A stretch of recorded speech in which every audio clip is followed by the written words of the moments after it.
You go to real estate jail for this. He puts his head down and he looks back up and he says, you sold me the wrong house.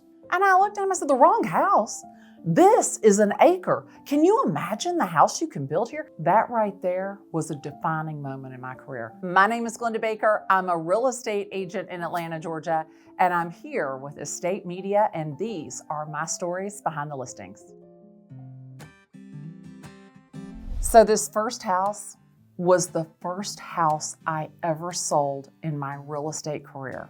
It was actually my husband's cousin, Ismail's house. He listed it with me.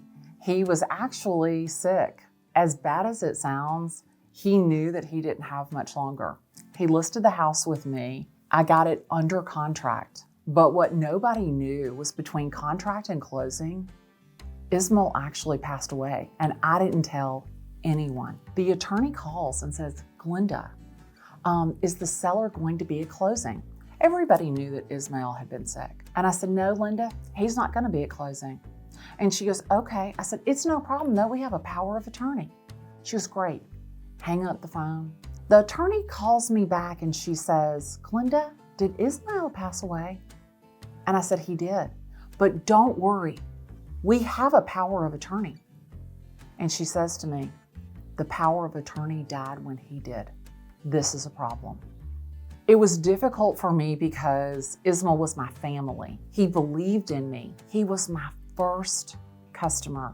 It just so happened, believe it or not, that Glennda was actually able to get the estate pushed through probate, and we closed on December 4th, 1992. I think back to Ismail's words and him telling me, Glennda, you're gonna be a great real estate agent. In 1994, I actually sold the wrong house. If you've followed me for any period of time, you've probably heard this story, but you've probably never seen the house that he was meant to buy. I had shown a client 2 houses on West Paces Ferry Road. I'd shown him a few other houses, but when we got back to my office, he said, Glennda, I want to make an offer on the house on West Paces Ferry Road. Wrote the offer up, signed the offer. He wasn't going to live in the house. He was actually going to tear it down. So he didn't do an inspection. He was going to pay cash for it. He didn't do an appraisal, and he was going to tear it down. So we didn't even do a walkthrough. But Sunday night, the night before closing, he calls me and says, hey, Glennda, somebody is living in the house. And I'm like, nobody's living in the house. No, I drove by. There's cars, there's people living in the house. Well, I called the agent, the listing agent, and I said to her, I said, Patty, I said, is somebody living in the house? And she goes, no, Glennda, it's vacant. I call him back, nobody's living in the house.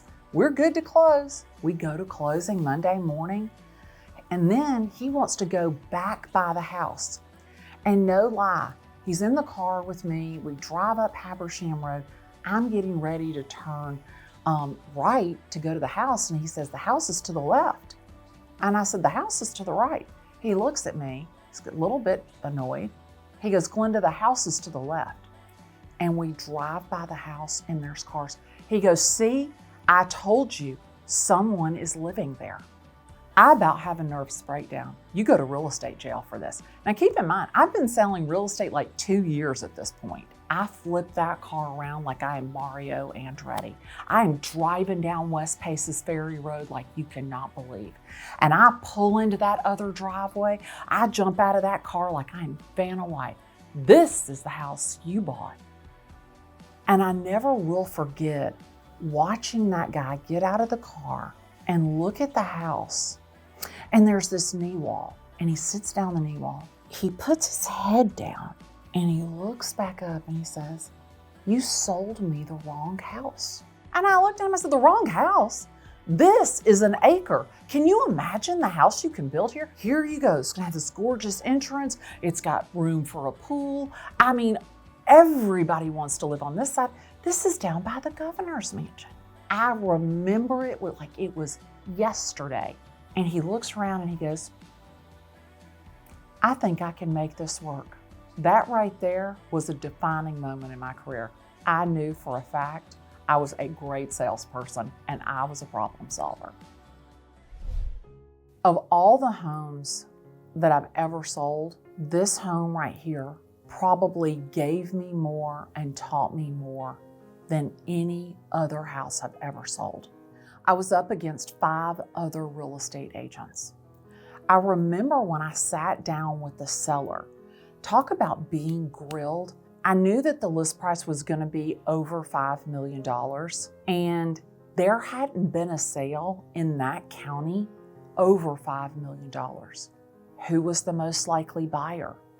How would they finance it? Would they finance it? And who would buy this 8-bedroom, 10-bathroom, 16,000 square foot house on 2 acres in the suburbs of East Cobb, just northwest of Atlanta? I had to create the buyer avatar. I really had to figure out exactly who was the buyer for that property. And I remember when I sat down with the seller, he was so impressed that I had pulled up everybody on the street, everybody in the neighborhood, and everybody who had bought a house over $3 million in that county.